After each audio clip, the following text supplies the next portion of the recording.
Assalamualaikum warahmatullahi wabarakatuh.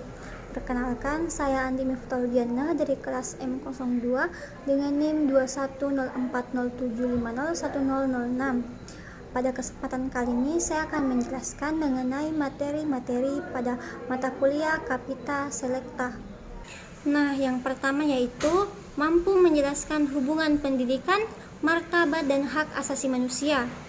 Nah, apakah hubungan pendidikan dan martabat manusia? Hakikat, tugas dan tujuan hidup manusia tidak lain adalah menjadi manusia. Tugas dan tujuan hidup manusia adalah membangun atau mengadakan dirinya mendekati manusia ideal.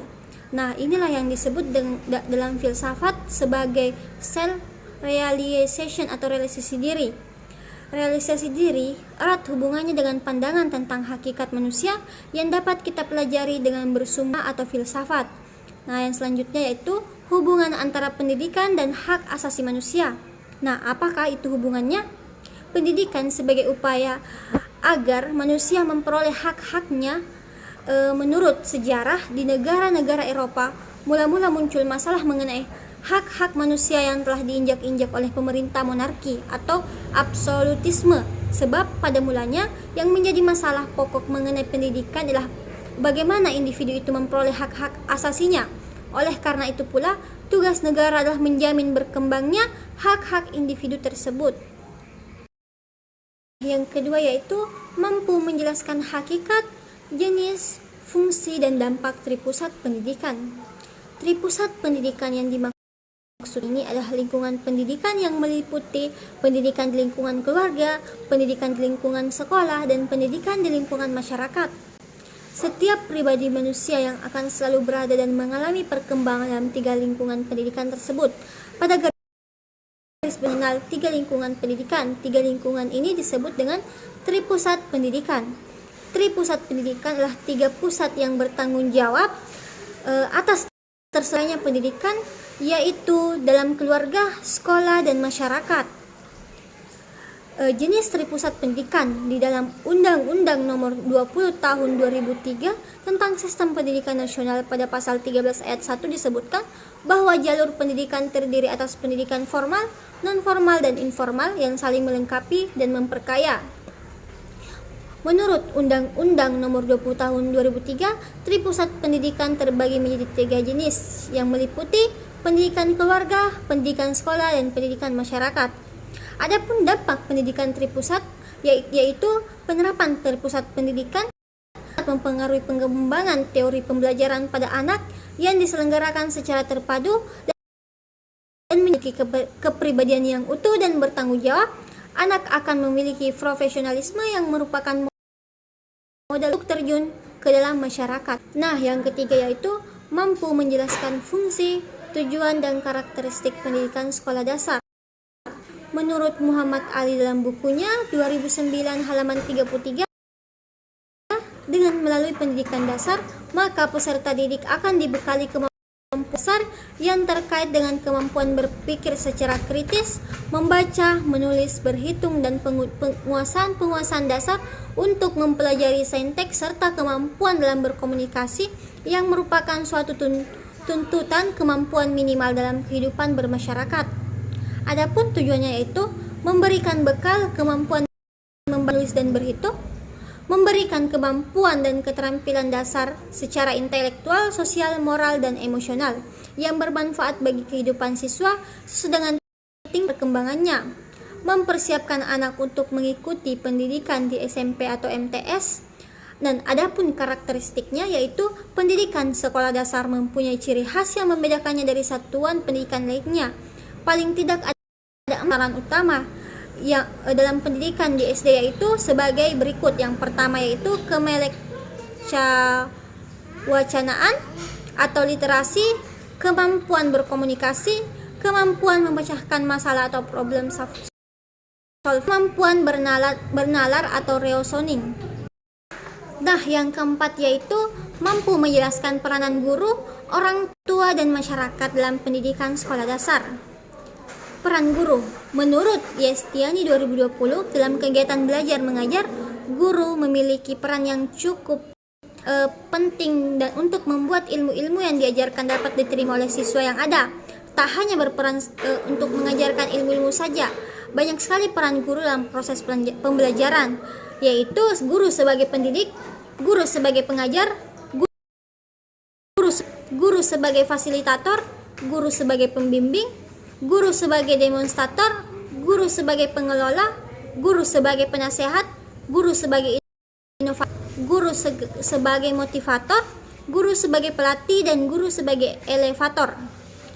Adapun peran orang tua dalam pendidikan sekolah dasar yaitu pembiasaan dalam keluarga, menciptakan lingkungan yang aman, nyaman, dan menyenangkan, mencegah dan menanggulangi kekerasan anak.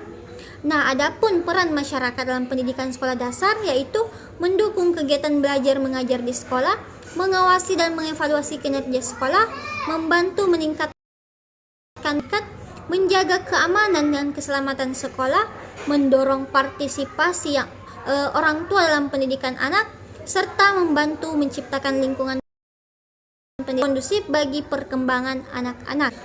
Nah, yang kelima yaitu mampu menganalisis aturan profesi guru dalam melaksanakan tugas sebagai guru sekolah dasar. Kode etik merupakan pola aturan atau tata cara sebagai pedoman berperilaku. Kode etik guru adalah norma atau asas yang harus dijalankan oleh guru di Indonesia sebagai pedoman untuk bersikap dan berperilaku dalam melaksanakan tugas profesinya sebagai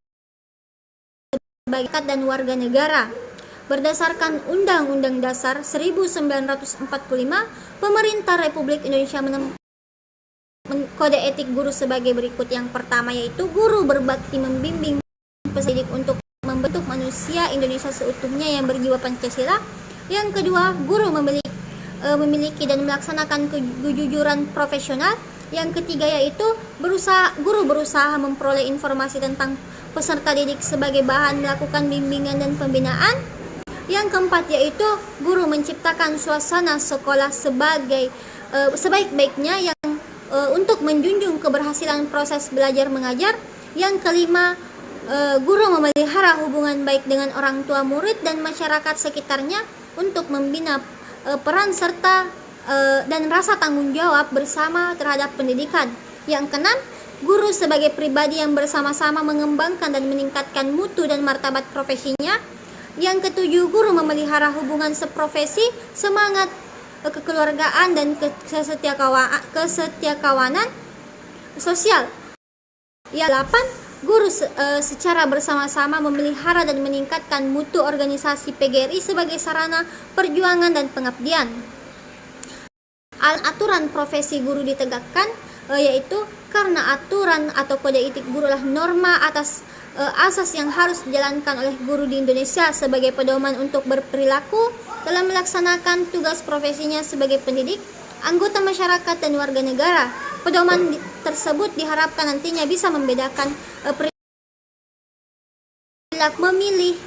memilah-milah mana saja hal yang boleh dan tidak boleh dilakukan selama menjalankan tugas sebagai seorang. Nah, yang keenam yaitu mampu menjabarkan tentang pengembangan pendidikan karakter di sekolah dasar.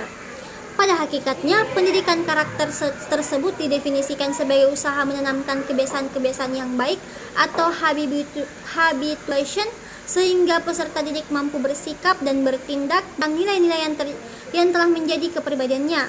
Pada dasarnya, tujuan utama pendidikan karakter adalah untuk membangun bangsa yang tangguh di mana masyarakatnya berakhlak mulia, bermoral, bertoleransi, dan bergotong royong. Pentingnya pendidikan karakter adalah segala sesuatu yang melekat pada diri individu dan cenderung tetap ada. Oleh karena itu, pendidikan karakter membentuk kecenderungan individu untuk memiliki karakter yang baik dan berguna bagi orang lain. Oleh karena itu, pendidikan karakter bagi remaja sangatlah penting. Pengembangan pendidikan karakter di sekolah dasar selain upaya yang dilakukan oleh pemerintah dalam pengembangan pendidikan karakter di sekolah, perlu adanya kontribusi dan peran aktif dari pihak sekolah maupun guru yang lebih sering bertemu siswa dalam pembelajaran. Hendaknya bukan hanya sekedar mengerti akan pentingnya pendidikan karakter bagi siswa, namun harus lebih aktif menanamkan pendidikan karakter. Adapun upaya dalam mengembangkan pendidikan karakter di sekolah dapat dilakukan melalui kurikulum, bahan ajar, ekstrakurikuler, dan budaya sekolah. Nah, yang ketujuh yaitu mampu menguraikan hakikat pendidikan multikultural di sekolah dasar.